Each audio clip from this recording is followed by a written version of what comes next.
In the delicate web of this ancient world, woven with centuries of culture, spirit and survival, a storm gathers not above the forests, nor across the savannas, but in the hearts of men. A deadline has been cast, a line drawn not in sand, but in fire and consequence. Iran has spoken, its voice echoing like thunder through the mountains of its own resolve and across the oceans that separate it from America. From the ruins of diplomacy, a clock now ticks. The United States, long the sentinel of global influence, now finds itself face to face with a nation that no longer whispers but roars. War, once avoided through back channels and brokered peace, now looms like a shadow, vast and inescapable. In the Persian Gulf, ships slice through waters heavy with tension. Steel birds circle above, each carrying payloads not of peace but of irreversible power. But this is not merely a tale of nations. It is the chronicle of people, of families clinging to hope, of cities bracing for what they cannot stop. It is the mourning of nature too, the silent forests, the coral seas, the patient deserts that may soon bear the scars of humankind's rage. The eagles above the Zagros Mountains do not know borders. The rivers that cut through this ancient land do not recognize enemies, yet they too will bleed. As alliances shift beneath our feet, and generals trace the paths of destruction on digital screens, a greater question arises. Who truly wins when war becomes inevitable? Can victory be measured in ash and ruin, in silence where once there was life? The world now holds its breath, a fragile planet caught between the ticking of a political clock and the heartbeat of humanity itself. And as the deadline approaches, we must wonder not only what will be lost, but what, if anything, will remain. Iran's firm ultimatum to the United States represents a significant escalation in a conflict that has long simmered beneath the surface of Middle Eastern geopolitics. This deadline is not merely a political gesture, but a powerful declaration of Iran's shifting strategy. From diplomatic patience to calculated confrontation, Iranian leadership, emboldened by years of regional alliances and internal military advancements, has made it clear that the era of negotiations without results is over. The ultimatum demands a full withdrawal of US forces from key strategic zones and an immediate halt to American involvement in regional affairs, particularly in Iraq, Syria and the Persian Gulf. Failure to comply within the specified time frame, according to Iranian officials, will lead to direct military retaliation not only against American assets, but also against Allied infrastructure in the region.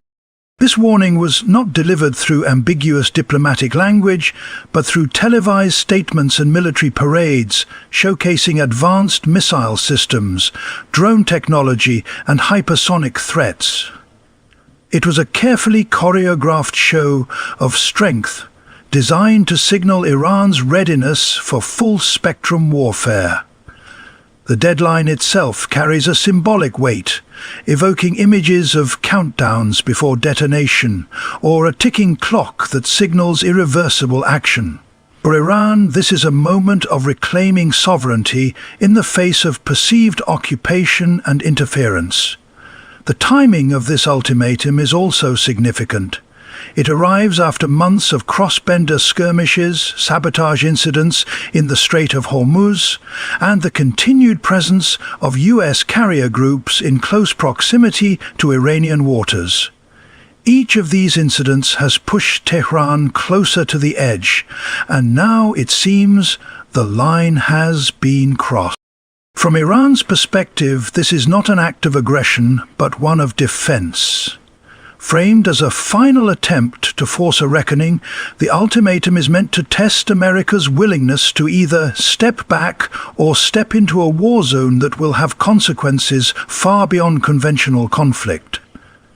Analysts interpret this as more than a mere bluff. Iran has calculated that the global environment is fragmented enough, and US domestic politics fragile enough, to risk forcing. Whether this is a desperate move or a confident strategy remains a matter of debate. But what is certain is that a new phase of this confrontation has begun. One marked by deadlines, not diplomacy. The United States. The military response to Iran's ultimatum has been swift, calculated and highly visible. In what appears to be both a deterrent and a message, American naval forces have expanded their presence in the Persian Gulf and Eastern Mediterranean. Aircraft carriers laden with fighter jets and supported by missile cruisers and destroyers have taken positions close to Iranian waters, including that the US is preparing for all possible scenarios, including full-scale conflict. Surveillance drones, reconnaissance aircraft and satellite imagery operations have intensified over Iranian airspace, gathering intelligence and tracking movements of Iran's Revolutionary Guard Corps and missile installations. The skies above the region are now monitored 24/7, and every signal, radar blip and infrared trace is being dissected in military command centers from Bahrain to Virginia. Behind the scenes, the Pentagon has activated rapid deployment forces and reinforced regional bases in Qatar, Kuwait and the UAE. Patriot missile systems have been recalibrated and air defense grids upgraded to intercept potential ballistic threats from Iran or its regional proxies. This build-up is not only a show of strength, but also an effort to shield American troops, allies and critical energy infrastructure from a retaliatory strike. It is a message written in steel and firepower. The US will not be caught off guard. In addition, cyber warfare units have been placed on high alert, anticipating digital offensives against US defense systems and communications networks. America knows that modern warfare will be fought not just on land and sea, but across invisible digital battlegrounds. American military planners are also engaging in simulation exercises that envision various Iranian retaliation scenarios, including missile barrages, swarm drone attacks, naval ambushes, and proxy strikes. These war games are not hypothetical anymore. They are preparation for what many fear may become a real and prolonged conflict. Diplomats have gone silent, while generals and defense analysts dominate the briefings. Intelligence from allies like Israel and the UK has been flowing steadily, painting a picture of a tense but mobilized region. Each move made by the US appears measured yet loaded with the potential to escalate. As the deadline imposed by Iran draws near, the US military machine is braced not just for impact, but for engagement on a scale that may reshape the balance of power across the entire Middle East. Iran's alliance with regional proxy forces is one of its most potent tools in the face of escalating tensions with the United States.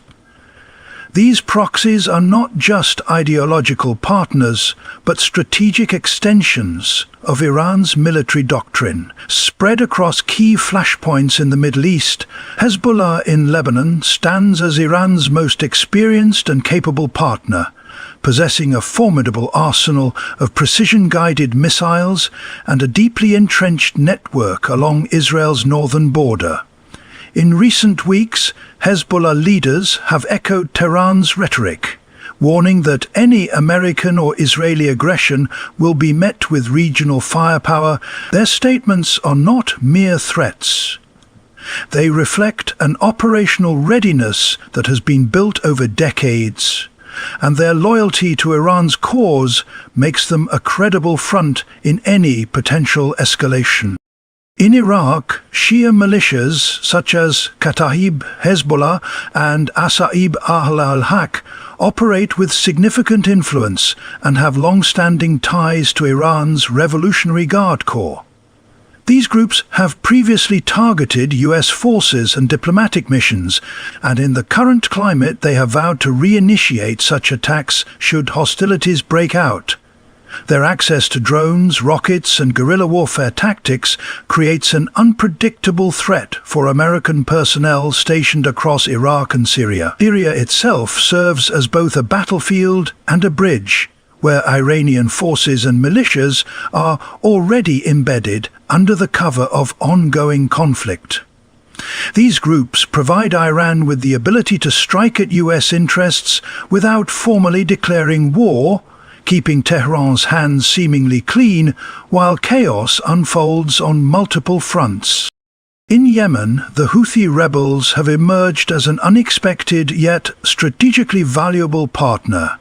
Backed by Iran with weapons and training, they have launched missile and drone strikes deep into Saudi Arabia and even threatened Israel. Their reach is growing, and their willingness to act in Iran's interest demonstrates the expanding influence of Tehran's proxy network. This axis of resistance, as Iranian leaders term it, is a transnational force capable of waging asymmetric warfare far beyond Iran's borders. The strength of these alliances lies in their decentralization. Each group operates independently, but shares a common enemy and ideological bond with Iran. If direct war becomes inevitable, these proxies are expected to unleash coordinated attacks across multiple theaters, creating a multi-front crisis that will stretch American military resources and test the cohesion of its regional alliances. The current silence from global powers amid the escalating standoff between Iran and the United States speaks volumes. Nations that once played active roles in de-escalation efforts are now treading carefully, watching events unfold with a mixture of apprehension and strategic calculation.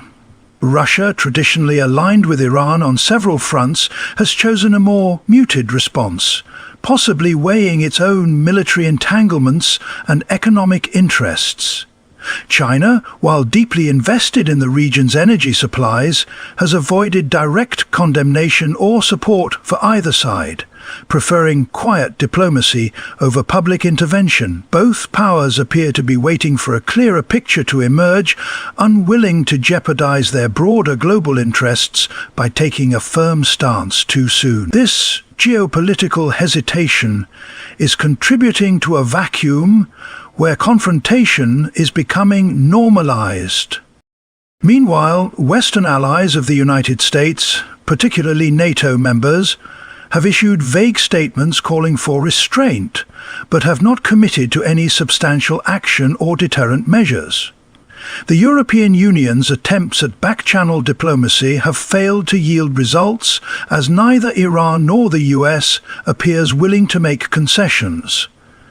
The United Nations, often a platform for crisis management, has become paralyzed by division within the Security Council. Vetoes and political alliances prevent any unified response, and as a result, the world's most powerful forum for peace remains inactive while tensions escalate by the hour.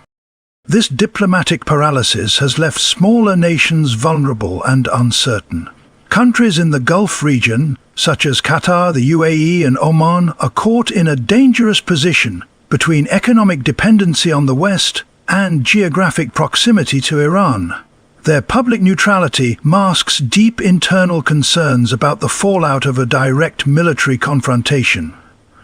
Regional actors like Turkey and Israel are also playing strategic games of silence, preparing militarily while avoiding overt declarations. This quiet from influential voices is not a sign of peace, but a warning signal of a world preparing for the worst. It resembles the eerie stillness before a thunderstorm, where the absence of noise heightens the sense. of imminent upheaval. In this atmosphere of non-commitment and strategic restraint, the stage is being set for actions that may not be reversible, as war inches closer and diplomacy stands still, paralyzed by fear, fatigue and fractured global leadership. Iran's nuclear posturing in the current crisis represents one of the most alarming dimensions of its strategy, signaling not just military defiance, but existential threat. In response to increasing American pressure and military buildup, Iranian officials have openly hinted at the possibility of reactivating and accelerating their nuclear enrichment program beyond previous limits. These statements, issued by both government spokesmen and nuclear agency heads, have reignited fears across the international community that Iran could move rapidly toward weaponization if conflict erupts. Though Iran continues to insist its nuclear ambitions are peaceful, the timing and tone of these declarations clearly suggest that the nuclear card is being played as both a deterrent and a threat. Iran's nuclear facilities at Fordo, Natanz and Arak have all reportedly increased activity, with satellite imagery showing movement of personnel and materials. International inspectors have expressed concern over restricted access and limited visibility into what is now an increasingly secretive program. The enrichment of uranium at levels previously agreed to be off-limits under the now-defunct JCPOA agreement has resumed, and centrifuge operations have been ramped up. This not only signals Iran's technological capability, but its willingness to risk international isolation to demonstrate strength. By suggesting that it could soon cross the threshold into nuclear weapons-grade production, Iran aims to force a psychological shift in its adversaries, particularly the United States, by introducing the specter of catastrophic escalation. In turn, U.S. intelligence agencies and strategic planners have responded with grave warnings. Pentagon briefings have begun to include explicit references to Iran's nuclear capabilities, and contingency plans for targeted strikes on nuclear infrastructure are reportedly under review. Israel, too, has increased its rhetoric, warning that it will not allow a nuclear-armed Iran under any circumstance, and signaling the potential for preemptive action. This creates a volatile situation, where one misstep, one false signal, could trigger a chain reaction not only of military conflict, but of a nuclear crisis with global ramifications. This phase of nuclear brinkmanship transforms the conflict from a regional standoff to a potential global emergency. The fear is not just what Iran might do, but how other nuclear-armed nations might respond. If a strike occurs or if a nuclear device is assembled, the stakes are no longer limited to oil routes or military bases. They now reach into the future of global security, non-proliferation, and the fragile balance that has prevented nuclear war for over 7 decades. Amid the looming threat of war between Iran and the United States, an often overlooked but deeply significant element is the environmental and human cost such a conflict would bring. Modern warfare is no longer confined to battlefield engagements alone. Its reach extends into the air we breathe, the soil we cultivate, and the lives of countless civilians caught in the crossfire. In the event of direct military confrontation, densely populated cities across Iran and nearby countries would become immediate targets, placing millions of lives at risk. Hospitals, schools, and basic infrastructure would be overwhelmed or destroyed, creating humanitarian crises on a scale that could rival the worst conflicts of the century. The devastation would not be limited to immediate casualties, but would ripple across generations through displacement, trauma, and economic collapse. On the environmental front, the consequences of war in the Middle East would be catastrophic. Iran sits at the heart of a fragile ecological zone, with arid landscapes already struggling under water scarcity, desertification and pollution. Bombings, missile strikes and the use of heavy explosives would damage critical ecosystems, contaminate rivers and create toxic fallout zones. Oil refineries, gas plants and chemical facilities, likely to be targeted in a strategic war, pose severe environmental hazards if destroyed. The release of pollutants and the ignition of oil fields could create smoke plumes that darken skies for weeks, reminiscent of the environmental disasters seen in past Gulf conflicts. These effects would not stay within borders. Winds and waters would carry toxins across regions, impacting agriculture, marine life, and human health far beyond the initial blast zones. Additionally, the use of advanced weaponry, including depleted uranium rounds or thermobaric explosives, introduces long-term environmental and health consequences. These weapons leave behind residue that seeps into soil and water supplies, affecting not just those present during the war, but also future generations who must live with its aftermath. The silent extinction of flora and fauna in affected regions adds another layer of loss. As delicate desert and mountain ecosystems are disrupted or wiped out entirely, this conflict, should it erupt, would not just be a contest of power, it would be an assault on the planet itself. Each missile fired and bomb dropped tears not only at borders and armies, but at the delicate threads that sustain life. The cost of such destruction cannot be measured in military terms alone, but in the irreversible damage done to the shared home of all humanity. And so, as the storm gathers over deserts and seas, and as countdowns echo louder than reason, the world stands at a threshold. Not simply between war and peace, but between wisdom and self-destruction. Iran has drawn its line. America has answered with steel, and the world watches. Silent, divided, uncertain. Yet beneath the politics, beneath the arsenals and strategies, lies something far more fragile: the future of humanity itself. Every action taken now will ripple across generations, across borders, across time. In this defining hour, it is not just power that will be tested, but conscience. Let us hope that somewhere in the noise of war drums and the silence of diplomacy, a voice of reason still remains. Thank you for walking with us through this journey of unfolding history, of rising stakes and human reflection. May wisdom guide our leaders, and may peace find its voice before the world forgets how to listen.